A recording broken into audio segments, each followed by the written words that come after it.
Hola, hola, hola, queridos amigos, ¿cómo les va? Un nuevo jueves de Raíces de Sefarado, un nuevo encuentro, como siempre decimos, fabuloso. Cada encuentro que hacemos es mejor que el otro. Hoy van a ver, tenemos una persona que bien valía la pena. Lo que va a pasar en este caso, que tenemos una sesión grabada por cuestiones de agenda, por cuestiones de horario. En Israel es muy tarde a la hora que hacemos normalmente el vivo, así que este va a ser una sesión grabada. Te saludo primero, Lili, ¿cómo estás? Hola Marcelo, hola a todos. Siempre es un gusto, un gran placer encontrarnos aquí cada jueves, como siempre, entusiasmadísimos por el tema del día y también con el invitado. Así que vamos a ver qué tenemos hoy. Sí, porque una personalidad que se las trae. Sí, hoy vamos a hablar sobre la presencia judía en España, lo real y lo imaginario. Y tenemos como invitado a Pinjas Vivelnik, historiador, docente, conferencista, asesor y guía de viajes a Europa. Durante más de 40 años dictó clases en la Universidad Hebrea de Jerusalén, en el Departamento de Historia del Pueblo Judío. También en el Instituto Rothberg para Estudiantes del Exterior, en la Universidad Ben Gurión, en el Departamento de Historia y en otras importantes instituciones educativas. Es asesor académico de viajes a Europa, con acento en la historia de los judíos del lugar, siendo también guía en Polonia, España, Portugal, Grecia e Italia. En YouTube tiene decenas de clases en hebreo y en español sobre historia judía, historia europea medieval, cristianismo e islam. Y le damos la bienvenida. Hola, Hola, Pinjas. Pinja. Hola, hola, buenas tardes, mucho gusto. Bueno, Un estamos gusto muy que estés aquí con contentos, nosotros. estamos Bueno, gracias realmente por muy invitarme. contentos y honrados que estés con nosotros, Pinja. La verdad que sos un valor de aquellos que, que nos va seguramente a traer mucha cosa interesante. Esto de lo que ha pasado con los judíos en España antes de la expulsión, ahí está lleno de mitos. Vamos a ver si nos traes un poco de luz hoy. Bueno, vamos a intentar que la gente no se aburra demasiado. Simplemente vamos a tocar diversos puntos.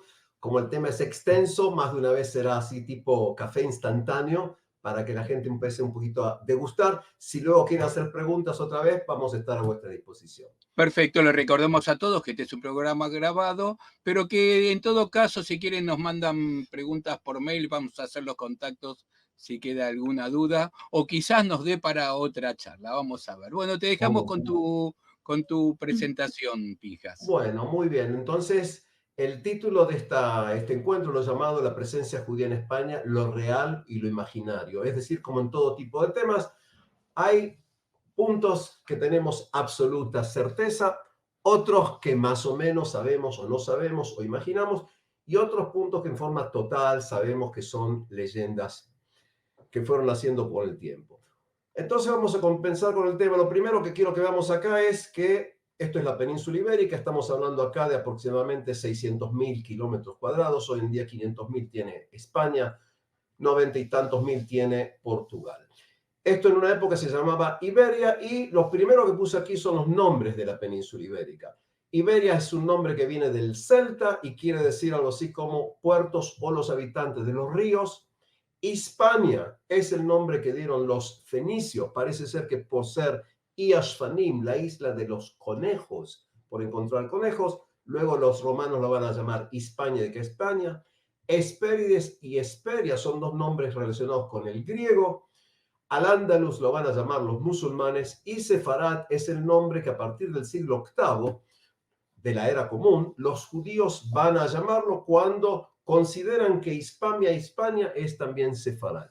Es decir, que lo que quiero que entendamos es, estamos hablando de una realidad geográfica con muchísimas culturas, es decir, hubo íberos, celtos, fenicios que llegaron, griegos que estuvieron, romanos que conquistaron, luego el mundo va a convertirse en un mundo cristiano, va a tener lugar la invasión de los musulmanes y también va a haber, por supuesto, una participación activa de los judíos que se van a llamar judíos sefaradíes.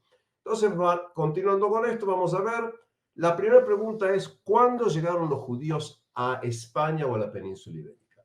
Leyendas medievales dicen que llegaron en la época del rey Salomón o luego de la destrucción del primer templo, es decir, cuando Nabucodonosor lo va a destruir. Estas son leyendas que nacieron, y enseguida lo voy explicando, en la Edad Media, sobre todo hacia los siglos XIV y XV. A nivel histórico arqueológico, consideramos que los judíos llegaron entre el siglo I antes de Cristo y el siglo I de la era común. Si notamos acá dos cuestiones distintas. Y vamos a ver cuál es la importancia de esto. Las leyendas medievales dicen que los judíos fundaron la ciudad de Toledo, fundaron Yepes, porque era parecida a Yafo, fundaron Escalona por ser parecida a Ashkelon. Es decir, los judíos intentan explicar que ellos llegaron antes que los godos, los llamados visigodos.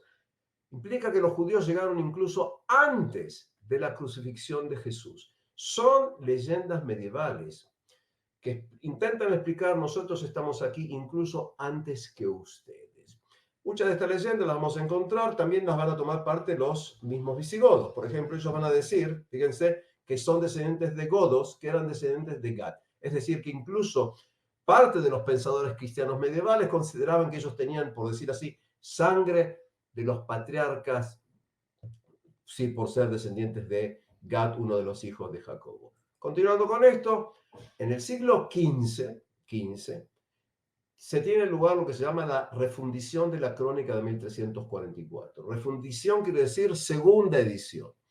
Y aquí que en la segunda vez que se hace la crónica española de 1344, hay un agregado, y el agregado dice que judíos enviaron mensajeros a Sabio de Jerusalén pidiendo que no lo maten a Jesús. Es decir, judíos consideran que, verdaderamente, los judíos tomaron parte en la crucifixión, pero diciendo nosotros, los judíos españoles, no tenemos nada que ver. No solamente eso, poco antes de la expulsión, algún judío evidentemente, grabó una lápida diciendo, aquí está Adoniram Gizbar Amelech, Adoniram, el tesorero del rey. ¿De qué rey? Del rey Salomón. El problema es que la palabra Gizbar es una palabra persa, ¿sí? Y evidentemente estamos hablando acá de falsificaciones que hicieron judíos para decir nosotros somos parte del lugar. Esto va a dar lugar entonces, como decíamos, a leyendas. Leyendas medievales con respecto a la antigüedad de judíos las tenemos en muchísimas comunidades. Es decir, nosotros somos autóctonos, tenemos derechos aquí en el lugar. Y aquí pasamos a lo que sería la cuestión arqueológica. En Ampurias y en Mataró, la antigua Iluro, por ejemplo, son lugares que están sobre la costa, digamos, hacia el sur, digamos, en la costa de lo que sería Cataluña, hacia el Mediterráneo. En excavaciones arqueológicas se encontraron, tanto en Ampurias como en Mataró, monedas acuñadas en la tierra de Judea, en la tierra de Israel, en el siglo I antes de Cristo. Tomando en cuenta que dichas monedas no tenían ningún valor monetario, se suele considerar que las llevaron algunos judíos que visitaron la tierra de Judea y al volver las pusieron ahí, por decirlo así. Es decir, Ampurias, Mataró.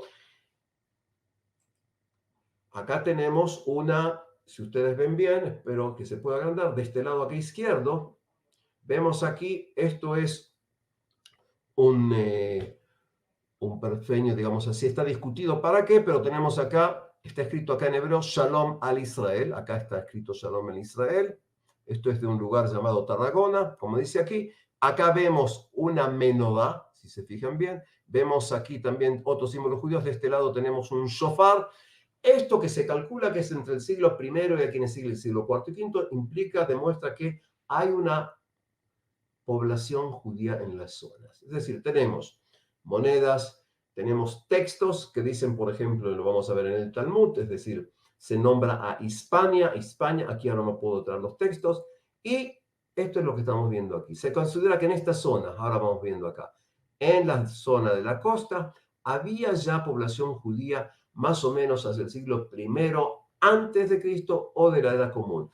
Algo que la mayor de la gente no sabe, antes del año 70, en que tiene lugar la destrucción del segundo templo, consideramos que había aproximadamente 500 lugares en el Mediterráneo y en la zona de Mesopotamia, es decir, lo que es hoy Irak, Irán, aproximadamente 500 comunidades judías. Sabemos que hay comunidades judías en Roma, comunidades judías en Salónica, comunidades en Atenas. Estoy hablando antes de la destrucción del templo, Alejandría, es decir, lo que se llama la diáspora o el exilio de los judíos es anterior a la destrucción del templo. Intentando resumir, podemos decir que desde el punto de vista histórico hay una presencia judía en la península ibérica más o menos desde el año 70-80 antes de Cristo o al año más o menos 40-50 después de Cristo. Va pasando el tiempo y he aquí que tenemos lo que se llama el Concilio de Elvira. Elvira es el nombre antiguo de Granada o una población cercana a Granada, netamente en el sur. En algún momento, entre el año 303 y 309, es decir, cuando el cristianismo todavía estaba prohibido, en dicho concilio, que es un concilio cristiano en la clandestinidad, hay cánones, hay menciones de judíos en la zona, en los que se prohíbe comer juntos con los judíos, casarse con judíos. En otras palabras, cuando el cristianismo todavía está prohibido y perseguido, sabemos en función de textos que hay una población judía, que desde el punto de vista de los sacerdotes cristianos pueden poner en peligro la existencia del cristianismo. ¿Cuántos judíos había en la zona de Granada? Nadie sabe, pero evidentemente, tomando en cuenta que hay 4 cánones en forma específica y otros 3 que nombran de una u otra manera presencias judías, estamos hablando de una presencia judía cuando el cristianismo, como decía, todavía no empezó a ser aceptado en el mundo romano. Pasa el tiempo y durante el siglo IV el Imperio Romano acepta el cristianismo como religión oficial. Primeramente, en el año 313, el cristianismo pasa a ser una religión legal, lo que se llama religio lícita. Eso lo hace un emperador llamado Constantino, lo que se llama el Edicto de Milán. El cristianismo que estaba prohibido ahora está permitido. Pasan unas décadas más y en el año 380 o 381, siempre el siglo IV, el emperador Teodosio convierte al cristianismo en la religión oficial del Estado. Esto implica que para tener puestos en la administración debes ser cristiano. Con respecto al tema nuestro, eso implica que la península ibérica, lo que hoy es España y Portugal, pasa a ser también a nivel oficial zonas cristianas. Y aquí que tenemos un testimonio escrito de un obispo de Menorca. Los que recuerdan, las Islas Baleares tienes Mallorca, Minorca, Ibiza. Este obispo, Severus de Menorca, dice que en Mahón, una de las ciudades de ahí, había judíos que ocupaban puestos todavía. Teodoro, todos estos son judíos.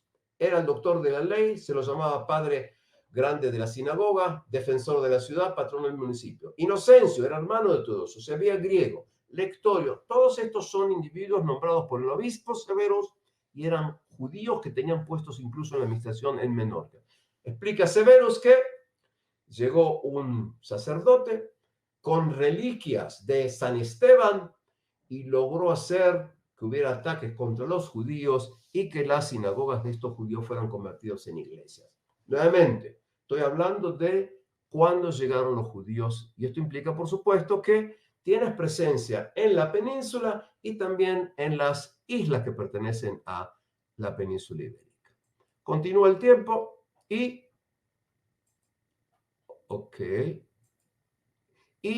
hacia el año 409 tenemos la invasión de las tribus germánicas. Los germanos vienen de la zona de lo que hoy se llama más o menos parte de Alemania y Escandinavia. Son altos, claros, es decir, rubios con ojos claros, hablan lo que se llama alemán antiguo y van invadiendo a partir sobre todo del año 406 el Imperio Romano. En 409 cruzan los Pirineos y entran aquí. Están divididos en tribus. Una de las tribus importantes son los vándalos, los suevos y también los visigodos. Pasando el tiempo, el rey Recaredo, de acá viene el nombre Ricardo, en el año 589 acepta el catolicismo y tiene una capital, Toledo, una unidad política porque es Hispania, que incluye lo que es Portugal, y queda una única minoría. Esas minorías son los judíos. A partir del siglo VII, con un rey llamado Sisebuto, empiezan a haber persecuciones contra judíos. Y por primera vez en la historia vamos a tener judíos que son convertidos por la fuerza al cristianismo. Que no saben, es decir, a nivel teológico está prohibida la conversión forzosa de cualquier tipo de individuos, incluyendo judíos.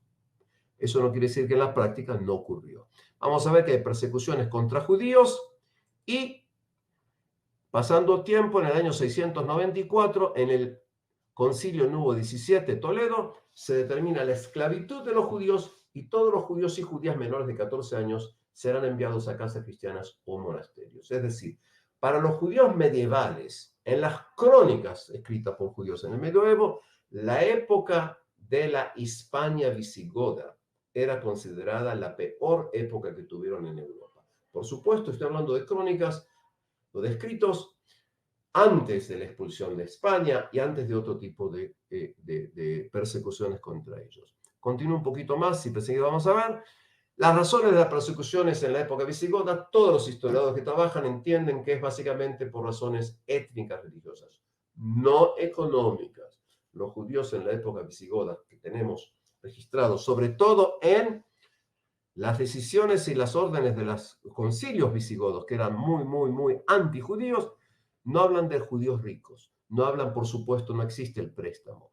Hablan de judíos que básicamente son o artesanos o pequeños comerciantes, básicamente artesanos. Es decir, las razones son, y aquí que se considera que más o menos, desde el año 694 y durante varios años, no tenemos ninguna mención de judíos. Desaparecieron, se escaparon, se escondieron, no sabemos. Pero aquí que desde el año 794 y hasta la venida del Islam, durante un periodo de más de 15 años, no tenemos ninguna mención de la existencia de judíos. Continúo aquí y aquí que entramos a un punto importante que va a ser más central en nuestro pequeño encuentro de estos más o menos, me dijeron, 50 minutos. En el año 711, la gente que pertenece a la dinastía de los Omeyas, cuya capital es Damasco, aquí, y por eso se considera el califato de Damasco, en el año 711, un señor llamado Tarek ibn Ziyad, cruza el llamado el estrecho de las columnas de Hércules, y aquí hay dos peñones, uno del lado español y uno del lado marroquí, y dichos peñones, como el que cruza se llama Tarek ibn Ziyad, en vez de llamarlo ahora las columnas de Hércules, lo van a llamar Jabal el Tarek. Jabal, colina, montaña pequeña, y de Jabal el Tarek, Gibraltar. Es decir, en el año 711, el Islam, que ya contenía gran parte del mundo antiguo, es decir, estamos hablando netamente de un imperialismo cultural y militar total. Es decir, recuerden que uno de los grandes imperialismos del mundo fue el imperialismo del Islam, y algo más que la gente realmente no sabe, y es que el hombre blanco llevó a la esclavitud de millones de individuos, el mundo del Islam llevó a la esclavitud a muchísimos más. Es decir, ambos son malos, pero entender una cuestión, lo que se llama historia, sobre todo en estos días que estamos pasando. Ahora, entran aquí y rápidamente, en menos de 7 años, conquistan casi toda la península. Aquí ustedes verán, quizás hay una parte pequeña que queda libre. Esta zona es parte de lo que se llama la zona de Cantabria, lo que se va a llamar Asturias. Y la gran capital de aquí, ¿sí?, va a ser una ciudad llamada Oviedo. Es decir, que vienen aquí, los musulmanes conquistan casi todo, conquistan por durante casi 70 años lo que sería hoy Barcelona, la Cataluña, e incluso llegan a parte de Francia. Y aquí viene la cuestión. ¿Los judíos entregaron a España? Explico esto porque este es un tema, yo hablaba acá de, se llama en realidad o imaginario, que parte del mundo cristiano va a empezar a decir, los judíos ayudaron a los musulmanes a entrar. Ok, pregunto uno el primero, y es, digamos teóricamente que si los judíos fueron perseguidos por los cristianos en la península ibérica, no tenían por qué demostrar o tener ningún tipo de lealtad ante sus perseguidores, vamos a decirlo de esa manera. Pero el punto interesante es lo siguiente. Los primeros textos que explican esto son los textos del obispo de Tuy, llamado Lucas de Tuy, que en su libro, Chronicon Mundi, escrito hacia el más o menos 1236, es el primero que dice esto. Estoy hablando de más de 500 años después que puso. ¿Y qué dice? Toledo fue entregada a los musulmanes por los judíos cuando los cristianos estaban en la iglesia el domingo anterior a la Pascua, en el año 712. Lucas de Tuy es el primero que dice, crea o inventa esto cuando pasaron más de 500 años. Pero lo interesante es que el arzobispo de Toledo, pocos años después, llamado Rodríguez Jiménez de Rada, en su libro sobre las cosas de España, Rebus de Hispaniae, dice lo siguiente: cuando Tadek llegó a Toledo, la encontró casi vacía de habitantes. La mayoría había escapado a Asturias, otros a las montañas. Tarek fortificó la ciudad con árabes que lo acompañaban y con judíos que encontró en Toledo. Es decir, que incluso en Toledo había todavía judíos, y tomando en cuenta que los judíos no eran un elemento belicoso, no tenían aspiraciones políticas, por supuesto que no tenían ejército, muchas veces podían estar, si el lado quería, de uno u otro lado. Es decir, desde el punto de vista histórico, consideramos que los judíos no pudieron haber hecho algo. Y si alguno que otro lo hizo, pues es parte de lo que se darán conflictos aquí en general. Continúo aquí. Desde el año 756 en adelante, la zona de la península ibérica se va a indeterminadamente cortar de este lado aquí, porque en el año 750 sube el poder lo que se llama la dinastía de los abásidas. Entonces hablamos del califato de Bagdad y lo que mandan son los abásidas. Pero en esta zona, en la que estoy marcando, que es España y Portugal, Portugal todavía no existía, si estoy hablando de España en general, va a haber un ente independiente que va a ser un emirato, es decir, como si fuera un príncipe que está bajo el califa de Bagdad. Pasando el tiempo, el emirato se desarrolla hasta el año 929, en que Abderrahman III crea el califato de Córdoba. Y el califato ocupa casi toda la península ibérica. La capital de ellos es Córdoba aquí. Y aquí vemos Asturias y Oviedo. De este lado tenemos. El mapa no es correcto porque ya estos años, ya esta zona que vemos acá, lo que hoy sería la zona de Narbona, la zona de Barcelona, esto ya es netamente cristiano y está en relación con el Imperio Carolingio. Es el comienzo del desarrollo independiente de la zona de Cataluña. Cataluña y Castilla quiere decir lo mismo, tierras de castillos, eso así dicho sea de paso. Continuamos aquí y tienes el califato. El califato que va a existir desde su creación en el año 929 va a empezar a destruirse en el año 1003. Y en el año 1031, una reunión de líderes musulmanes va a decir en forma total: el califato no existe más. Pero el califato es el momento de apogeo. El momento de apogeo. Si existiera la máquina del tiempo, yo pediría estar 2 semanas, no más, hacia el año 930, 940 o 950. ¿En dónde? En Córdoba. Porque Córdoba, en el siglo X, es, por decir así, la capital del mundo mediterráneo.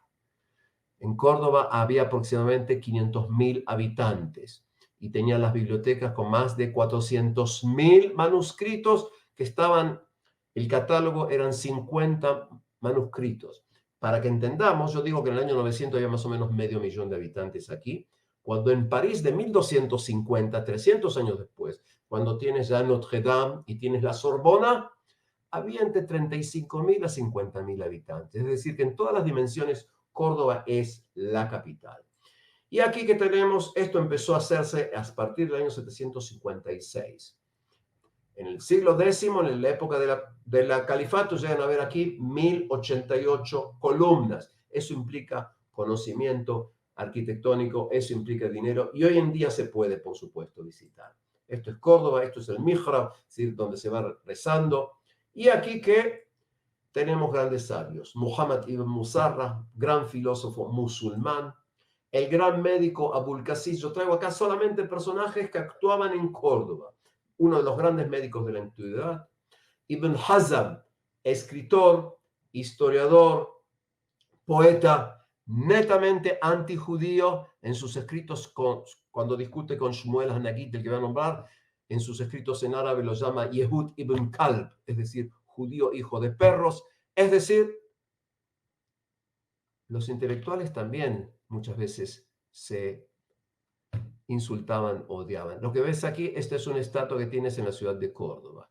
Es decir, siguiendo esto que vemos acá, esto es en Córdoba. Muhammad Abd al-Gafeki, uno de los grandes oculistas de la antigüedad. Hay quienes dicen, no es seguro, que por eso de acá viene la palabra gafas. No estoy seguro, pero lo digo como una cuestión simpática. Esta estatua es de enfrente de la Facultad de Filosofía de Córdoba.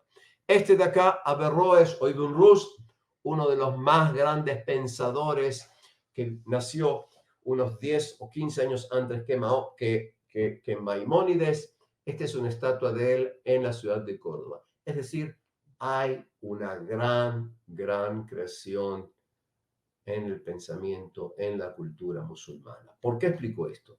Porque ahora vamos a hablar de qué. En el califato, de la edad de oro de los judíos en España. Tenemos aquí casi una regla histórica. Cuando hablamos de una gran creación judía, eso implica que hay una gran creación cultural en la sociedad mayoritaria. Los judíos no es que eran los únicos que creaban. Si un judío es importante en el Renacimiento italiano, y hubo, es porque había Renacimiento italiano. Es decir, muchas veces a la gente le resulta difícil entender que hay una cuestión de influencias recíprocas, pero más influye la sociedad mayoritaria sobre los judíos que a la inversa. En el siglo XIX, hacia 1819, judíos que vivían en la zona de Berlín, en Prusia, porque también nacía Alemania, se fijan y dicen, los griegos contribuyeron a la cultura, los romanos contribuyeron a la cultura, cuando nosotros los judíos contribuimos a la cultura mundial, y aquí que miran al pasado y dicen, hubo aproximadamente 200 años de creación judía importante en España. Aquí no sé si está tapado. ¿Desde cuándo la edad de oro de los judíos en España? Desde la mitad del siglo X, más o menos desde el año 950, hasta que vienen los almohades y van a destruir todo, es decir, 200 años. Y en esos 200 años tenemos una élite judía, en que vamos a encontrar poetas, talmudistas, gramáticos, traductores, médicos, gente que todos estos hombres saben mínimamente 3 idiomas. Hebreo por el Tanaj, por la Biblia, arameo por el Talmud babilónico y, por supuesto, el idioma de la cultura que es el árabe, hablado y escrito. Estos judíos, todos estos, nadan al mismo tiempo en 2 aguas, en 2 ríos, en el mundo judío y en la cultura greco-árabe. Digo greco-árabe porque en Bagdad, en la época de Harun al-Rashid, el famoso o mítico, pero verdaderamente califa Harun al-Rashid, se traduce en Bagdad todas las grandes obras del griego, del sánscrito y del persa al árabe. Es decir, los judíos, estos que vemos acá, conocen a Aristóteles por las traducciones que se hicieron en Bagdad de Aristóteles al árabe, para que entendamos. Cuando conocen medicina es porque se tradujo al árabe. Y aquí que estos judíos que viven aquí van a ser una élite judía muy importante. Uno de ellos se llama Hasdai ben Shaprut. Hasdai ben Shaprut va a ser, por decir así, un tipo ministro de educación y cultura de Abderrahman III, del que crea el califato. Y este individuo va a tener, bajo su él va a tener que traer sabios al califato. Por supuesto, la mayor parte de los sabios que trae son sabios musulmanes, pero también va a tener sabios judíos. Y por eso él va a tener a Menahem ben Saruk, que es gramático y poeta, Dunas ben Lavrat, que es gramático y poeta. Son los padres de la poesía hebrea en la Edad de Oro. Todos los poetas judíos que escribieron poesía durante esos 200 años escribieron poesía solamente en hebreo. No tenemos ni una sola poesía escrita en árabe. Dos, los poetas en la Edad de Oro escribían sobre el amor a la tierra de Israel, el amor al Dios de Israel, el amor a la Torá y sobre 2 temas, desde mi concepción, muy importantes también. Escribían poesía sobre el vino y las mujeres.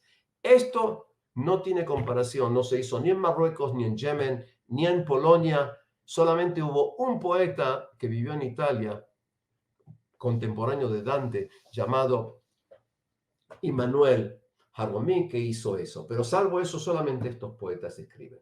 Y todos los que escriben poesía van siguiendo la línea de Menachem ben Saruk y de Dunash ben Labrat. Junto con ellos actuó otro señor llamado Moshe ben Hanoch, que fue el que fue creando academias talmúdicas en la península ibérica. Ocurre que empiezan a haber conflictos internos dentro del califato y aquí que surgen 38 entidades políticas musulmanes independientes. Dije 38, no una ni dos. Algunas de origen bereberos, otros eslavos, árabes, y a partir de aquí la zona de lo que se va a llamar Castilla, Asturias, Castilla y León va a empezar la reconquista. Y Shmuel ibn Nagrel, Shmuel Nagid, por ejemplo, va a ser vazir, va a ser un ministro del reino judío, del reino musulmán de Granada, que eran bereberes. Shlomo ibn Gvirol, que nace en Málaga, este es un estatua en Málaga, va a ser un poeta y un gran pensador judío actuando bajo Shmuel Nagid. Shlomo ibn Gvirol va a escribir poesía en hebreo, pero va a escribir una gran obra en árabe, ¿sí?, que se va a traducir al latín en Fons Vitae. Este trabajo, y Shlomo ibn Gvirol va a ser llamado en latín Avisebrón. Tenemos acá Bahayem Pakuda, Deberes del Corazón, que lo escribe en hebreo en letras, perdón, al revés, lo escribe en árabe en letras hebreas. Él actúa en Zaragoza. Abraham Barjía escribe sus trabajos de astronomía en hebreo y él también traduce montones de trabajos del árabe al latín y al provenzal. Moshe ibn Ezra es un poeta, Abraham ibn Ezra es médico, astrónomo, poeta. Las familias Kimchi y Tibón son traductores. Yo, Pinjas, no sé chino. Un trabajo que existe en chino para mí no existe, salvo que me lo traduzcas un día no lo puedo leer. Las familias Kimchi y la familia Tibón son traductores que cuando vengan los almohades se van a ir a Provence, al sur de Francia, y van a continuar traduciendo trabajos. Gracias a ellos, gran parte de las obras filosóficas de autores griegos que estaban en árabe van a llegar al latín. Es decir, estoy hablando acá de una serie de individuos. Yehuda Levi, uno de los más grandes poetas, las poesías son en ivrit, su libro Akuzari, escrito en árabe en letras hebreas. ¿Por qué escriben árabe en letras hebreas? Porque la mayoría absoluta de los hombres judíos pueden leer un idioma que no entienden. Pueden leer hebreo, pero no entienden el idioma y por eso lo van a escribir de esa manera. ¿Sí? Pero filosofía, entonces lo van a escribir de esa manera. Vemos acá, Abraham Debut escribe un libro sobre la historia judía. Acá vemos al famoso Maimónides. Maimónides es un niño cuando la familia debe huir porque vienen los almohades y va a escaparse a Marruecos un tiempo breve en la tierra de Israel y luego va a estar en Egipto. Cuando Maimónides escribe Moreh Nevuchim, Guía de los Perplejos o Guía de los Descarriados, lo escribe en árabe en letras hebreas. Cuando escribe sus trabajos en medicina, escribe en árabe, porque tiene diálogo con los médicos musulmanes árabes. Cuando escribe Ayad HaZaká o Mishneh Torah, tratado sobre el Talmud, lo escribe en hebreo. Escriben en función de quién es su lector. Lo que intento hacer aquí brevemente es que entendamos, vemos acá, el libro Moreh Nevuchim va a ser traducido al latín y va a ser citado por Tomás de Aquino y por toda una serie de pensadores cristianos medievales. Intenté aquí hacer brevemente lo siguiente. La edad de oro de judíos bajo el Islam. Hubo un idilio, una convivencia, un respeto. Más de una vez me dicen, ¿por qué no das una charla sobre la tolerancia mutua en la Edad Media? Y mi respuesta es no. Hay sabios que viven junto con otros sabios. Pero te doy un ejemplo. En el año 1066 hay una gran rebelión contra los líderes, contra el gobierno berebere musulmán en Granada. Y el grito de los líderes es Itbah al-Yehud, a matar a los judíos, porque uno de los ministros es un ministro judío. Y se calcula, según las fuentes judías, más de 4.000 judíos fueron masacrados por la masa musulmana en Granada. También hay mártires cristianos. El Islam implica, tú estás abajo mío, yo estoy arriba, tú estás abajo. Entonces, hay creación, pero cuidado con términos como ser, idilio, convivencia o respeto.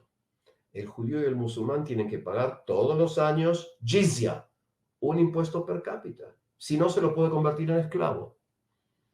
Judíos o cristianos que tenían tierras tenían que pagar haraj, un impuesto altísimo a la producción agrícola, y por eso dejaron de ser agricultores.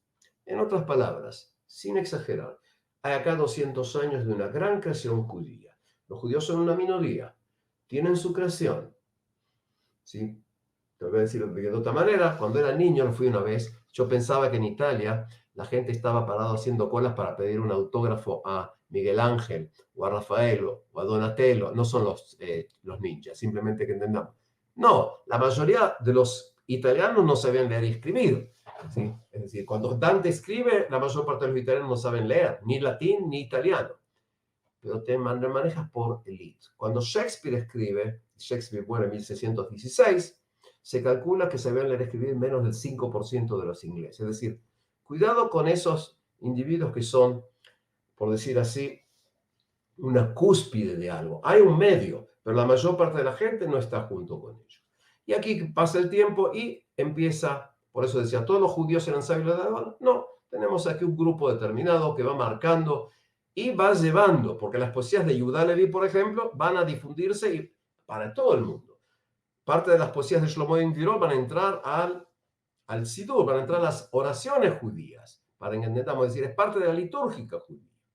Es decir, no todos los judíos eran sabios, pero tienes acá una élite que va a contribuir al mundo judío y al mundo. Pasa el tiempo y tenemos la reconquista.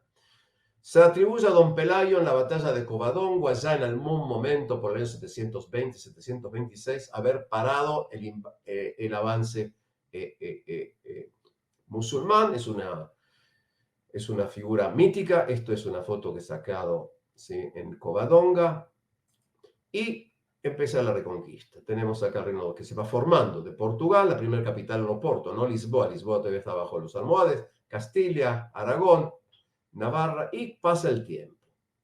Pasa el tiempo, tenemos figuras importantes como don Rodrigo Díaz de Vivar, Ruiz de Vivar, el Cid, la imagen mítica de Santiago, Santiago de Compostela, Santiago Matamoros, como lo vemos acá, que es el ángel, ¿sí?, que va apareciendo, el santo que va luchando y matando musulmanes que tenemos acá. Esto es el Santiago Matamoros.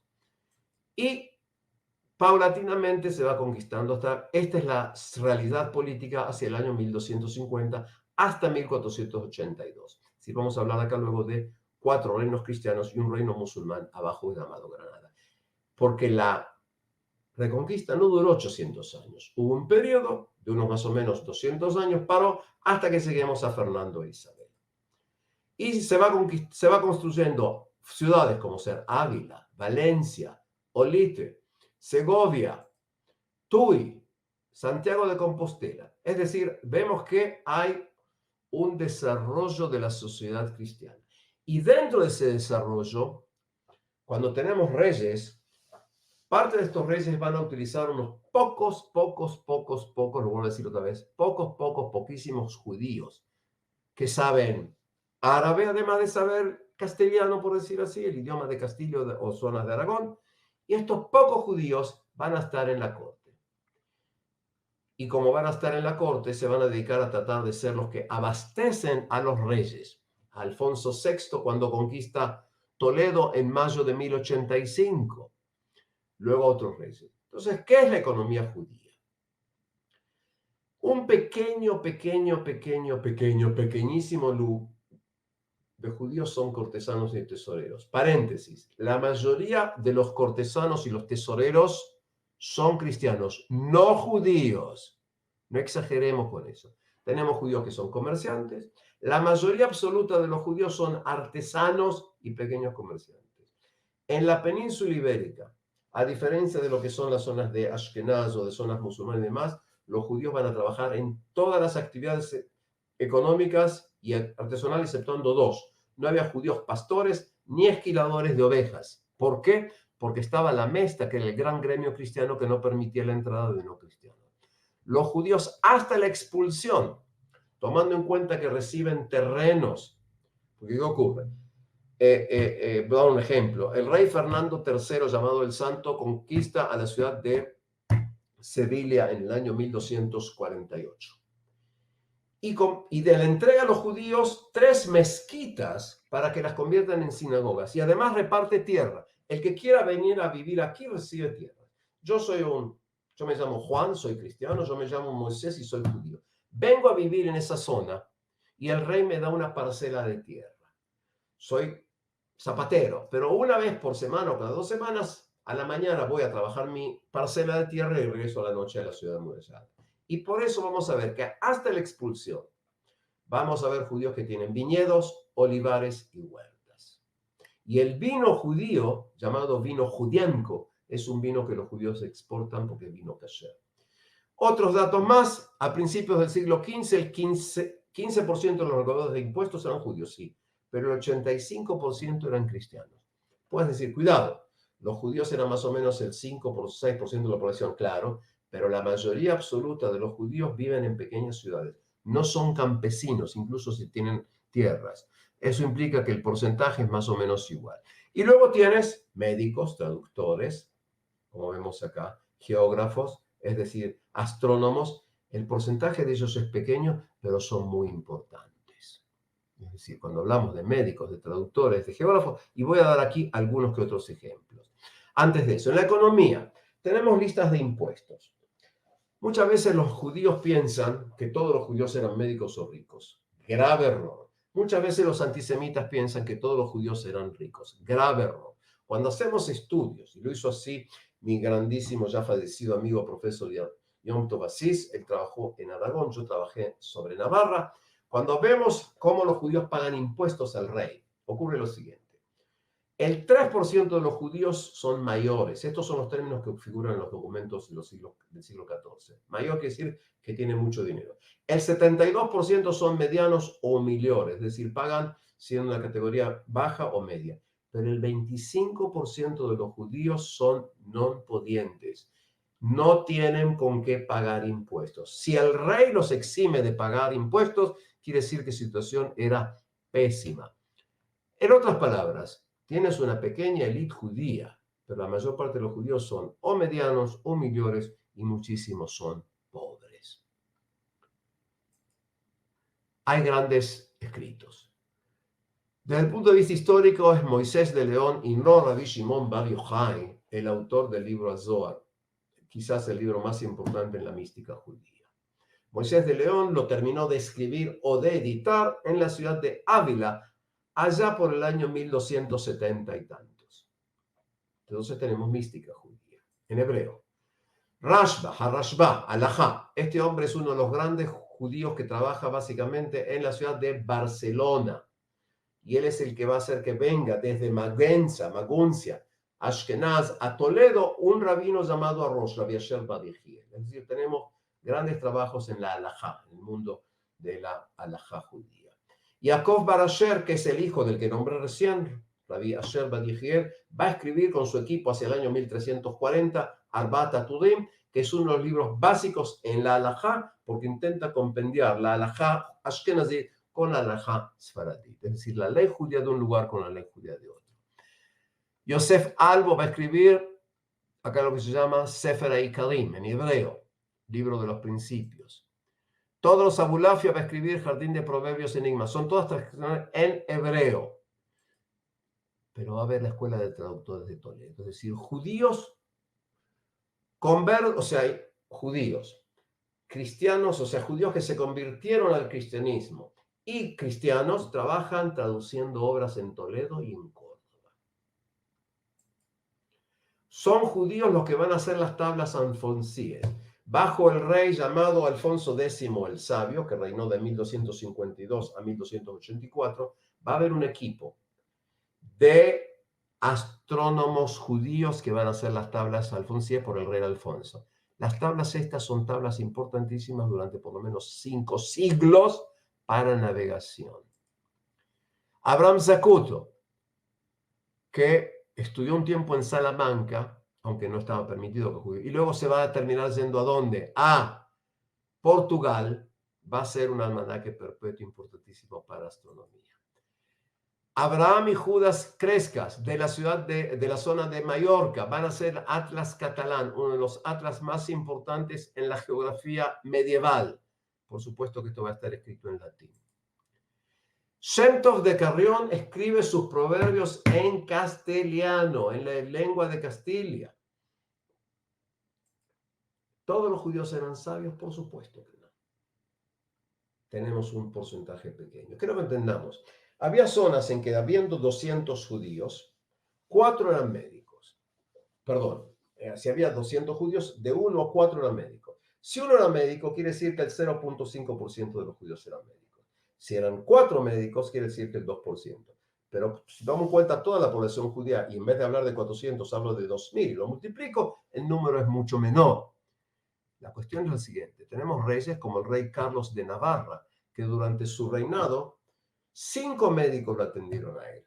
De los 5 médicos, 4 eran judíos. Eso implica que el 80% de los médicos que atendieron al rey eran judíos. Pero la mayoría absoluta de los judíos no eran médicos. Simplemente para que entendamos esto. Por supuesto, también la mayoría absoluta de los judíos no sabían hebreo. Podían leer hebreo, pero van escribiendo castellano con letras hebreas. Así van haciendo lo que se va a llamar judesmo, judo-español, españolit o ladino. Similarmente lo que ocurre con el árabe en hebreo o el yiddish en las zonas de Alemania o el italiano en Italia. Sí, la mayor parte de los judíos, por supuesto, que no eran gente sabia. ¿Había ladrones? Sí. ¿Había prostitutas? Sí. Ese es otro tema. Ahora, y tenemos sinagogas convertidas luego en iglesias. Este es Santa María la Blanca, ¿sí? Que pertenecía a Yosef ben Shoshan, más o menos creada ya por el año 1206, dije. Este el Tránsito, y acá tenemos letras en hebreo, que pertenecía al tesorero Shmuel de Abulafia, más o menos de 1350, ¿sí? Es decir, tenemos todo este tipo de cuestiones también. Esta es en Córdoba, más o menos de 1305. Y aquí que, después de todo esto que vemos acá, tenemos que entender que pese a eso también habían disputas y persecuciones. En el momento en que fueron creados las órdenes de los dominicos y los franciscanos, vamos a ver cómo se empiezan a ver muchos problemas. Es decir, los dominicos y los franciscanos van a tener un rol importantísimo en llevar el odio a los judíos o el antisemitismo a casi todos los rincones de la tierra. No todos los dominicos, no todos los franciscanos, pero generalmente cuando vamos a hablar de un crimen ritual, están los franciscanos. Cuando hablamos de disputas, generalmente hablamos de dominicos. He aquí que empieza a haber un problema, hay disputas manejadas por cuestiones religiosas, porque son los deicidas, es decir, los asesinos de Dios, de Cristo, y además hay también competencia económica, porque si yo soy zapatero cristiano, quiero estar contra el zapatero judío. Hay persecuciones, tenemos aquí en 1391 las famosas persecuciones con un lema anticristiano, bautismo muerte. El lema este es un lema que va contra la teología, pero en la práctica ocurre muchas veces, y tenemos aquí el problema de los conversos. De repente empiezan a haber problemas conversos y hay luchas contra esta gente, se empiezan a sacar los estatutos llamados estatutos de limpieza de sangre, es decir, no basta con que seas cristiano. Si por tu vena corren, ¿sí?, infecta sangre judía, tú no eres limpio. Los estatutos de limpieza de sangre que van a nacer en el siglo XV van a ser anulados en las Cortes españolas en 1860. Sí, me escucharon bien. Recién en 1860 se van a anular el pedido de limpieza de sangre. Continúo aquí porque no tengo tiempo. Y aquí que tenemos una pareja, Fernando de Aragón e Isabel de Castilla, los llamados Reyes Católicos. Cuando se casan en 1469, esta es la realidad política. Cuando muera Fernando en 1516, podemos hablar de Portugal y de España. ¿Qué es lo que ellos hacen? Centralización del poder real, levantan la Inquisición, conquistan Granada, expulsión de los judíos por el viento de América, en este orden cronológico. La Inquisición, que no actuó contra judíos, sino actuó contra llamados cristianos nuevos, de origen judío, después de 2 o 3 o 4 generaciones, van a ser juzgados. Es decir, cuando empieza a actuar la Inquisición, el 1 de enero de 1481 en Sevilla, Jacobo y Miriam, por decir así, son judíos que practican todo, con ellos la Inquisición no se mete. Pero Juan y María, que son nietos o bisnietos de los que se convirtieron casi 90 años antes, pueden ser sospechosos y van a terminar estando juzgados por la Inquisición. Y aquí que luego de la conquista de Granada, si los reyes entran a Granada el 2 de enero de 1492, y aquí que el 31 de marzo de 1492 van a firmar el decreto de expulsión. Y por el decreto de expulsión se va a tener que ir todo hombre, mujer, niño y anciano, y el que esté después del 31 de julio de ese año será muerto. En el edicto no dice que el que quiera convertirse se puede quedar. En la práctica fue lo que ocurrió, pero el edicto no habla de eso. Se calcula que de los más o menos 200.000 judíos que había, 50.000 aproximadamente se convirtieron, partes antes de salir y partes saliendo y viniendo. De los 50.000, más o menos 40.000 eran hombres y 10.000 mujeres. Eso implica que, primero, como sabemos siempre, a lo largo de la historia las mujeres son más conservadoras a nivel de religión, pero también implica que se rompieron familias. Es decir, yo que soy un abuelo de 50 años, me voy con mi esposa, mis hijos y mis nietos, mientras que mi yerno se convirtió y se quedó. ¿A dónde van los judíos? Portugal, Imperio Otomano, Marruecos, Argelia, Túnez, Navarra, Italia. No se van a Polonia, no se van a Ámsterdam. Estamos hablando de procesos muy posteriores. Es decir, no vas a tener, y aquí que van llevándose con ellos el aporte de Sefarad, van a ir hablando entre otras cosas, por supuesto, latino. Preguntas porque no tenemos tiempo. Hubo judíos en la nave de Cristóbal Colón. Suelo usar pésimos chistes. Uno de ellos dice, ¿cómo se ponen 4 elefantes en un Volkswagen? 2 adelante y 2 atrás. En las naves de Colón no había lugar para nadie, gente. La Santa María tenía 25 metros de largo por 8 de ancho. La Niña y la Pinta 16 por 6. Es decir, había que estar loco para ir ahí. Entonces, ¿dónde se iba a esconder judíos? En el bolsillo de alguien. En el año 1946, una historiadora llamada Alice Gold hizo el trabajo definitivo sobre la lista de todos los pasajeros, de tripulantes, perdón, en la nave de Colón. No importa, la mayor parte de la gente no le hizo trabajo porque, ¿para qué lo va a hacer? Solamente hubo un señor que tenía origen judío, se llamaba Luis Torres. Luis Torres era un individuo que años antes de navegar se convirtió al cristianismo, y este individuo parte ahí porque sabe idiomas. Sabía castellano, sabía latín, sabía hebreo, árabe, arameo, pero no le sirvió de nada cuando el 12 de octubre llegaron a las islas de Guananí, hoy en día en Wakeling, en Bahamas. En otras palabras, no había judíos en la nave de Colón. Decadencia de España por la expulsión de los judíos. Esto es una de las enormes leyendas. Antes de la expulsión, la guerra de Granada, que duró 10 años, como lo demostró ya el gran historiador británico Jocelyn Hilgard, la guerra costó aproximadamente 800 millones de maravedíes. No importa cuánto quiere decir. Los judíos aportaron más o menos 50 millones de maravedíes. En otras palabras, 750 millones de maravedíes, que son más o menos el 94%, no lo aportaron los judíos. No digo que 6% no es importante, pero tenemos que tomarlo en cuenta. En otras palabras, no solamente que la reina no donó sus joyas como me enseñaron a mí cuando era niño, ¿sí? Porque la mayor parte del dinero, la financiación de la primera viaje, vino a través del tesorero Luis de Santángel, de Fernando, de dinero florentino. La gente de Florencia intentó porque les buscaban mercados, sino que no hay decadencia de España a la expulsión de los judíos. Simplemente que entendamos, ¿cuándo España está en el cenit? Primero, ¿cuándo nace España? Con Isabel y Fernando. 1, 2. ¿Cuándo llega a la cúspide? Cuando no hay judíos. Ustedes son hispanoparlantes. ¿Cuándo es el gran imperio español? En el siglo XVI y parte del siglo XVII. Es decir, hay acá lo contradictorio. No entro a la pregunta, ¿qué hubiera pasado si judíos se hubieran quedado? No sé, pero no es mi cuestión. Es decir, no hubo decadencia. No hubo decadencia. Y eso lo sabemos. La universidad por decir así, hubo universidades que se crearon, ¿sí?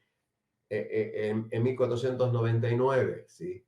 Jiménez de Cisneros va a fundar, ¿sí? La Universidad de Alcalá de Henares, por ejemplo. Después que se fueron judíos. ¿Sí? Tenemos que tener cuidado con él. Luego viene la cuestión del poder judío en la economía mundial. Por supuesto que no es una cosa así. Es cierto, en el siglo XVII tú tienes judíos que participan en la zona de Ámsterdam y demás en el comercio mundial. Pero la mayor parte del dinero mundial no está en manos de judíos. Es decir, entender que acá tenemos una cuestión que lo exageran los judíos y lo exageran antijudíos. Sí, es cierto, parte de las compañías holandesas están en poder de judíos, pero estamos hablando de porcentajes pequeños. Es decir, entender que acá tenemos una cuestión porque, ¿qué ocurre? Se da la presencia invisible. Por determinadas razones, después de la expulsión de los judíos, y por eso hablaba de lo real o no, es como si el judío estuviera todavía. El refranero castellano tiene unos 100 refranes sobre los judíos. Y acá se da una cuestión interesante.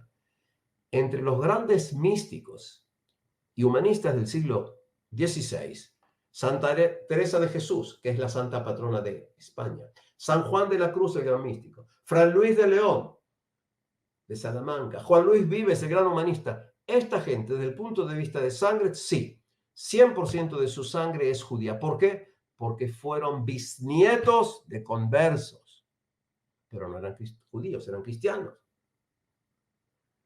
He aquí que Félix López de Vega y Carpio escribe obras de teatro en el siglo XVII, ya hace 150 años que no hay judíos. Uno se llama El niño inocente de la Guardia, sobre una falta acusación de crimen ritual de un niño de la Guardia en el año 1490-91. Y este hombre también escribe Sentimiento de los graves de Cristo, nuestro bien hecho por la nación hebrea. ¿De qué se acusa a los judíos? De profanar hostia consagrada. En 1632, Juan Quiñones, uno de los dos médicos de Felipe, de cabecera de Felipe, escribe un trabajo sobre el menstruo del judío. Este médico cree que los judíos, los hombres, una vez por mes, tienen menstruación como las mujeres, como castigo por la sangre derramada por Jesús. Y aquí que Francisco Quevedo, hacia 1650, es el primero que escribe en su trabajo llamado La isla de los, como ven aquí, sí, vemos acá de los Manopantos, es un trabajo escrito en 1650 en que dice, los judíos son parte de ¿qué? De una conspiración mundial. Desarrollando un tema que yo le había puesto Marcos de Saba en El cuerpo enfermo de la milicia española, que dice, existe una conspiración internacional contra España. Turcos, moros, árabes, judíos, franceses, italianos, alemanes, en síntesis, todos están contra los españoles. Y si tomo el trabajo acá anterior que acabo de nombrar, acá, según Francisco Quevedo, básicamente lo hacen los judíos. En otras palabras, tomando en cuenta que hay autos de fe en el siglo XVII, ¿sí? Tomando en cuenta que el tema judío va a continuar en forma constante, aunque no hay judíos. Y aquí que Julio Caro Baroja, ensayista e historiador, cuando escribe su libro, hace ya 60 años, lo va a llamar Los judíos en la España moderna y contemporánea. No habla de judíos, habla de descendientes de conversos, de conversos, de conversos, de conversos, de conversos. Y no termina aquí. Ocurre que Américo Castro y Claudio Sánchez Albornoz, dos de los grandes historiadores españoles del siglo XX, van a considerar que la Inquisición española fue incluso una invención judía. Así lo dice Américo Castro, y Claudio Sánchez Albornoz dice, no cabe dudar de que la Inquisición fue una satánica invención hispano-hebraica. Lo interesante es que no traen documentación, y por eso todos los expertos en Inquisición rechazan esto absolutamente. Sí, la expulsión de la España fue para los judíos una de las mayores tragedias acontecidas en su pueblo. Para los españoles, la presencia judía, su expulsión y su ausencia posterior se convirtieron en una obsesión constante. Y hoy, cuando tú estás en la Madrid, en la Plaza Mayor, debes saber que ahí fueron los autos de fe. Cuando tú ves la Puerta de Alcalá, este era el quemadero de conversos. Y hoy en día tienes pequeños pueblos como Hervás, el que el dicho popular dice, Hervás, judíos los más, porque gran parte de la población de dicho pueblo tiene sangre judía. En Béjar, pequeño pueblo en España, tienes un museo judío. Esto es importante. Existen hechos e interpretaciones, pienso que eso es historia. Existen teorías sin apelar a datos, eso es narrativa. El intentar recrear y entender el pasado es historia. El intentar crear un relato sobre el pasado, agregaría casi sin documentos, es narrativa. Lo real y imaginario tienen genitores y motivos distintos. Uno intenta acercarse a la realidad, el otro intenta inventar una realidad. Ahí reside la diferencia entre lo real y lo imaginario. ¿Sí? Gracias por vuestra atención y haber participado aquí conmigo. Fantástico, Pinjas, la cantidad de luz que has puesto sobre tanta sombra, o no sobre sombra, donde parecía que había luz y en realidad no lo había tanta. Buenísimo, Pinjas, y estoy seguro que la gente tras escucharte, y además los invito a googlear en YouTube todos tus con tu nombre, que hay cantidad de charlas como esta que son fantásticas. Yo tengo un par de preguntas para hacerte. Una, antes que pregunte, simplemente quiero pedir disculpas porque a veces tengo un curso anual sobre parte de lo que hablé hoy. O sea que era acá una cuestión, una carrera atroz contra el tiempo y demás. Pero intenté satisfacer vuestro pedido. La gente que viene a nuestra actividad ya sabe que siempre les tratamos de dar un relato que les abra una ventanita para ir a buscar por ahí más materiales. Es imposible en una hora hablar de tantos siglos de historia o de mitos. Siempre perdón, dime. No, siempre decimos que nosotros lo que hacemos es abrir una puerta, pero lo que van a encontrar son dos puertas cerradas que tienen que abrir ellos mismos. Claro, exactamente. Bueno, te decía, tengo dos preguntas, una más concreta, la otra más filosófica. La más concreta es por qué Asturias quedó afuera de toda la invasión islámica. ¿Qué tenía de especial Asturias, Oviedo, para quedar afuera? Ok, vamos a empezar por la leyenda. Ocurre que los musulmanes van atacando y está este hombre llamado Don Pelayo, a cuyo nombre hay una sidra famosa en España. Entonces van, y en un momento determinado Pelayo reza a Dios y los musulmanes van tirando flechas. Pero ocurre aquí que como es la cueva del Don, el cueva de los milagros, las flechas en el aire dan vuelta y vuelven contra los musulmanes y las piedras también. Y eso es lo que se llama el milagro de Covadonga. Ahora bien, cuando hablamos acá tenemos que tomar en cuenta lo que se llama, que tú estás en la zona de la península cantábrica yendo hacia Asturias. Entonces, si has estado, por ejemplo, en Cangas de Onís, yo no lo dije, lo pasé rápido, la primera pequeña capital del norte se llama Cangas de Onís. Es un lugar muy pequeño en que la comida generalmente, pero se come bien en Asturias, pero ese lugar no. Es un pequeño pueblito, Cangas de Onís se llama ahí. Este fue el primer lugar en que parece ser que Don Pelayo puso sus tropas. Las tropas musulmanas están menguando, no son grandes ejércitos, son ejércitos pequeños relativamente. Hay muchos problemas a nivel de topografía. Y aquí que Pelayo, que era un noble visigodo, con las pocas tropas que tiene, logra parar a esa gente. Ahora, el ejército musulmán de la dinastía de los Omeyas estaba integrado por diversos individuos. Por ejemplo, Tarek ibn Ziyad, que está al frente del ejército, él era un esclavo berebere liberto. Es decir, parte de las tropas fueron individuos que los convirtieron a la fuerza por el Islam y se les ofreció la libertad luchando. Y este hombre pasa a ser el jefe militar. Tarek ibn Ziyad entró a la historia cuando había sido un esclavo berebere. ¿Por qué te digo esto? Es decir, llega un momento en que las tropas dicen, basta, no tenemos fuerza. Fíjate que entraron en el año 711 y la batalla de Covadonga fue en algún momento entre el año 720 y el 726. Es decir, que pasaron por lo menos 9 años, sino 15 años de lucha. Ya tienen el sur, tienen lo que es Barcelona ocupada, gran parte de la y de repente tienes montañas. Ahora, no sé si has estado ahí, pero es una zona hermosa como turista, pero hoy nosotros somos muy mimados.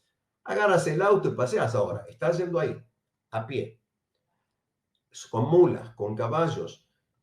Si de repente te agarra un terrible verano o un terrible invierno, porque hay nieve, estamos hablando de la zona de los montes de lo que se llama picos de Europa. Entonces es una zona bastante difícil y entonces cerrado ahí, queda la zona esta defendido. Y ahí paran. Y hay un intento de que queden ahí. Y hay relaciones. Además que durante el tiempo mucha de la gente no sabe, es decir, hay también casamientos entre la élite visigoda y la élite musulmana. Por eso van a tener emires que son pelirrojos o rubios. ¿Por qué son pelirrojos o rubios? Porque esta gente, los visigodos, siguen siendo descendientes de estos, llamémoslo así, escandinavos que llegaron ahí.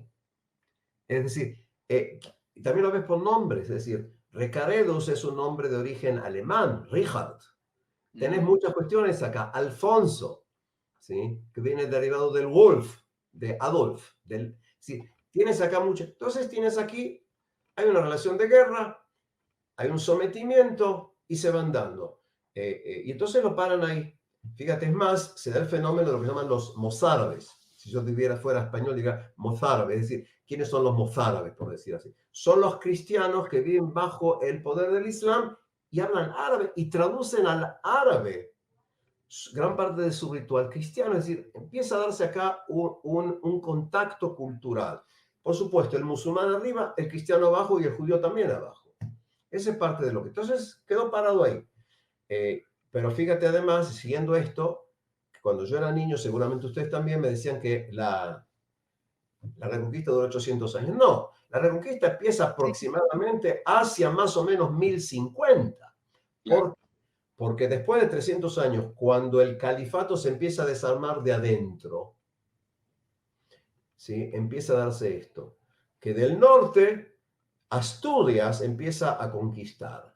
Fíjate que el heredero en Inglaterra se llama príncipe de Gales, ¿cierto? El heredero en España se llama príncipe de Asturias, Sí. porque son reminiscencias medievales todo eso. Entonces tienes aquí cómo se va manejando. Espero más o menos haberte contestado en forma rápida. Buenísimo. Igual me encantó la del mito, esa es muy linda. Y a eso, cuando tú vas a Esa es la Covadonga, más no sé si has estado en Covadonga, tienes ahí enormes iglesias y demás, pues... Está muy bien. La otra pregunta es más filosófica. A la Virgen y a todos los hechos que... Y tienes ahí la estatua, puse la foto que saqué ahí, tienes la estatua de Don Pelayo ahí. Porque algo muy importante y es que hay un casamiento, por decir así, entre la espada y la cruz. Es decir, los reyes apoyan a la iglesia. Fíjate, yo suelo decir a nivel simbólico que la cruz tiene forma de espada. ¿Sí? La tomas ahí. O sea que... Pero eso ya es una cuestión de simbología personal. ¿Qué más querías decir, la otra es también, no sé si simbología, pero más filosófica. Puedo entender, y de hecho lo has explicado, los motivos que llevaron al antisemitismo a partir del siglo XIII, más o menos. Diste algunas explicaciones de por qué empieza el odio o está el odio a los judíos, pero no se comprende muy bien por qué el odio a los judíos empieza desde muchísimos antes del siglo de oro. Hay mucho odio contra los judíos, siendo que los judíos son pocos, aportan a la sociedad, no molestan a nadie, nunca tuvieron poder. ¿Por qué? ¿Qué es lo que genera el odio al judío en aquellos tiempos? Digamos, podríamos proyectarlos hasta el día de hoy, pero digamos, ¿por qué tanto odio a los judíos si no pareciera? ¿Es solo la acusación de la muerte de Cristo? Vamos a empezar con la cuestión, y es así. Todos los historiadores que trabajan el tema antisemitismo, sin excepción, sean judíos o cristianos, sean judíos que viven en Israel o fuera de eso, coinciden en lo siguiente, y fueron las iglesias cristianas en plural las que llevaron el odio a los judíos a todos los rincones de la tierra, incluso en lugares en los que jamás puso un judío su pie. Es una cuestión educativa. Digamos así, tú no sabes, yo trabajo también para Yad Vashem desde el año 78, es decir, hace 2 días y un poquito más. ¿Sí? Es decir, y BNG, por supuesto, también tenemos seminarios internacionales sobre el tema. Es decir, tienes acá raíces cristianas de educación. El judío como deicida, el judío como hijo de Satanás, que hace su voluntad, que entiendas. Si tú tomas el Evangelio de San Juan, capítulo 8, versículo 44, ¿qué dice ahí? Sois hijos de Satanás, que siempre ha sido asesino y está en vuestra esencia hacer su voluntad. Tomo el Apocalipsis, último libro del Nuevo Testamento, capítulo 2, versículo 9, capítulo 3, versículo 9. La sinagoga es la morada de Satanás. Te explico simplemente para que terminando esto la gente pueda abrir y decir, en otras palabras, hay una educación constante. Y la educación es la cuestión de que hasta la venida de Jesús, Israel era, o sea, la sinagoga, en términos teológicos, la sinagoga era Verus Israel, es decir, el verdadero Israel. Con la venida de Jesús, la elección divina pasa de la sinagoga a la iglesia, es decir, de la sinagoga a los cristianos. Los judíos son Israel carnalis, Israel en la carne. Los cristianos son Israel en espíritu y son el verdadero Israel. Entonces, vale, ahora, según la concepción como lo desarrolla Agustín o San Agustín, tomando en cuenta lo que dice en Tehilim Nuntet, Yudbet, es decir, en Salmos, en hebreo es Salmos 59, 12, pero en las traducciones al español o a través del latín puede ser capítulo 58, 59, 60 y puede ser versículo 12 o 11. En hebreo, lo voy a decir en hebreo porque parte de la gente sabe, dice Al tehargam penish que juami aniemo bejeileja baurudemo. ¿Qué quiere decir? No los mates. ¿A quién? Va a explicar San Agustín a los judíos. Para que no olvide mi pueblo. ¿Quién es mi pueblo? Los cristianos.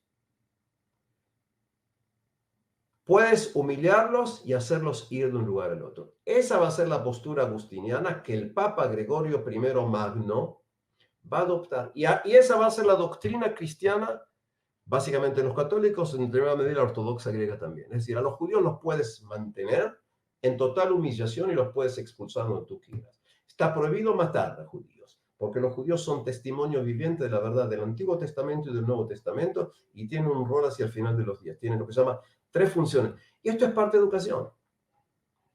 Entonces, cuando a partir del siglo XII nacen las primeras acusaciones de crimen ritual, es decir, que los judíos necesitan sangre para hacer matzot, pan ácimo en Pesaj o vino de Pesaj. Cuando se empieza a acusar a los judíos de profanar con un cuchillo, clavar la hostia consagrada o hervirla en aceite, eso implica que el judío actúa en nombre de Satanás. Y por eso vas a ver que se va a representar a los judíos con rabo, con cuernos, con rabo y se lo asocia al olor de azufre. Ahora, quiero que entiendas lo siguiente. Cuando se acusa a un judío, digamos así, tú vienes, tú eres un cristiano y me dices, Pinjas, tú has profanado, quemado una hostia. Yo te voy a decir, señor cristiano, no se enoje, para ustedes el cuerpo de Cristo, para mí es un pedacito de pan. Lo que ocurre es que el cristiano cree que el judío cree en eso porque actúa en nombre de Satanás. ¿Entiendes? Es decir, en el mundo medieval las brujas existen. Nuevamente, en la mente medieval las brujas existen. Y el judío es el asesino de niños, el judío. Todo eso se va dando. Además que a partir de la primera cruzada, más allá de los Pirineos, en lo que hoy sería, yendo según el reloj, Italia, Francia, Inglaterra y el Sacro Imperio Románico Germánico, cuando los judíos no se les permite ser más artesanos ni poseer tierras, va a quedar básicamente lo que se llama préstamo por interés. Ahora, el préstamo de judío se llama usura, en latín. El préstamo de cristiano se llama interés.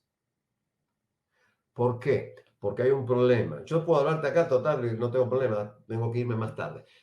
¿Qué ocurre? Ocurre lo siguiente. Si yo te doy a ti, por decirte así, 10 maravedíes, moneda española medieval.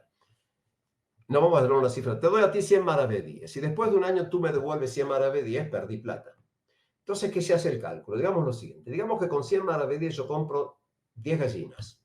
La pregunta es, ¿cuántas gallinas yo tengo a fin del año si no te hubiera dado? ¿12 gallinas? Entonces se inventa lo siguiente. Y esto es en latín. Quod inter es. Quod quiere decir aquello. Inter en el medio es aquello que está en el medio.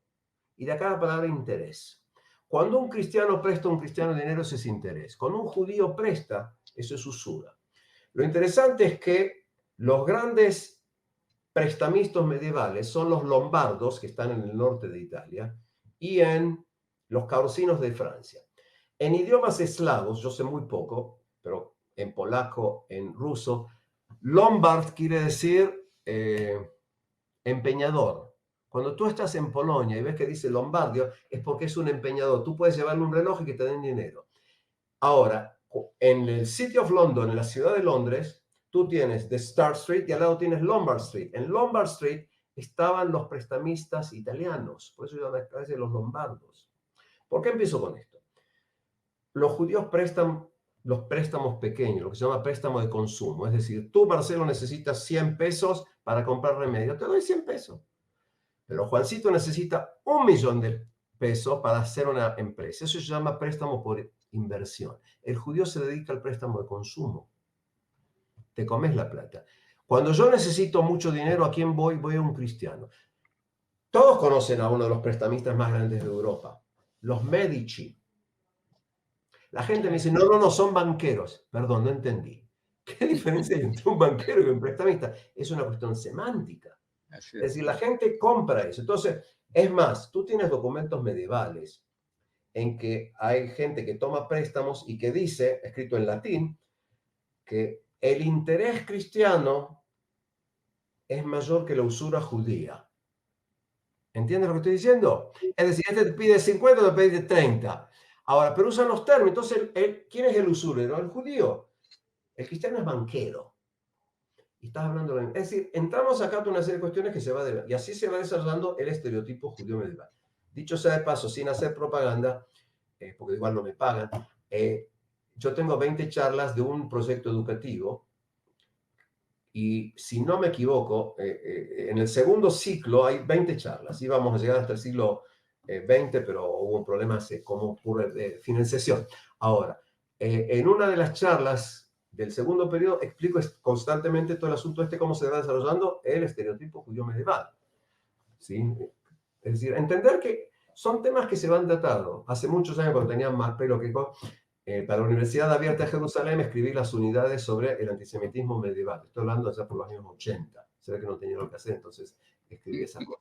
Es decir, entender que tienes acá una cuestión. Eso es cuestión constante educativa. Cuando tú vas a entrar, has estado...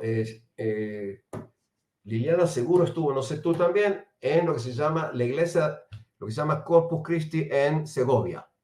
Sí, en claro. Corpus Christi, en la iglesia, Claro.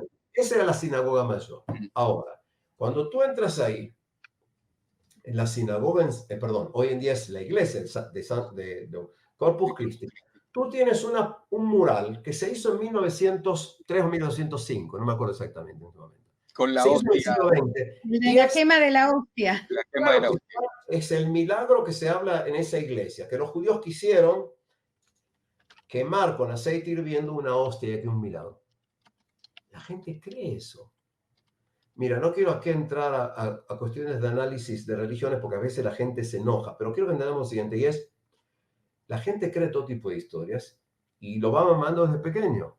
Fíjate que cuando tú ves trabajos también, obras, lo tienes en Dostoyevsky, lo tienes en Shakespeare con Shylock, son cuestiones culturales. Cuando tú dices, fíjate que tú en países de habla cristiana, dices, Juan García que falleció tuvo una gran vida cristiana. Entonces la gente piensa fue un tipo. Si vos pusieras, ¿sí? Moshe Mengelevich llevó una buena vida judía, muchos de los que leen van a pensar que fue una vida pésima. Es una cuestión de estereotipos. Ese es el cuestión que tenemos acá. Más o menos contestando. Sí, yo quiero decir, tengo millones de preguntas y me imagino que la gente que nos está viendo en este momento también debe tener 1.000.000 de preguntas, no nos podemos extender tanto. Sí es interesante ver el fenómeno que tenemos inclusive hoy de que al parecer confundimos siempre entre la novela y la historia, ¿no? Tenemos muchas personalidades importantes que han escrito novelas históricas que después dejan de convertirse en novelas y se convierten en mitos o en leyendas y que Claro. todos vamos repitiendo, ¿no? Simplemente porque han mezclado en su imaginación hechos históricos con alguna circunstancia de personajes que van caminando por ellos. Y es una cosa muy difícil de explicar y de separar, ¿no? Así que hoy nos hemos iluminado completamente en muchísimas cosas. Yo tengo aquí una lista de preguntas escritas que dejaremos para, como decía Marcelo al comienzo, tal vez necesitemos alguna otra De mil amores. charla, Puedes hacer una lista, la conferencia. manda y después nos grabamos otra vez. Sí. De mil amores. Y de bonus track, todo el tema del antisemitismo que hablamos al final, que también me pareció súper importante. Súper importante e interesante. Ok. Pincas, mil gracias, estuvo Por favor. fantástico. Con gusto. La verdad que nosotros solemos jorobar, molestar a nuestros conferenciantes una vez por año, pero no sé por qué, pero estoy tentado de que este año tenerte de vuelta. Vamos a ver qué hacemos. Si vos no tenés lo que hacer y yo tampoco, podemos estar en contacto. Y siempre es un placer encontrarnos. Ok, gracias. Nos vamos, lo dejamos con el video, con todo lo que viene para los próximos días. Chao. Muchísimas gracias. Adiós. Hasta luego.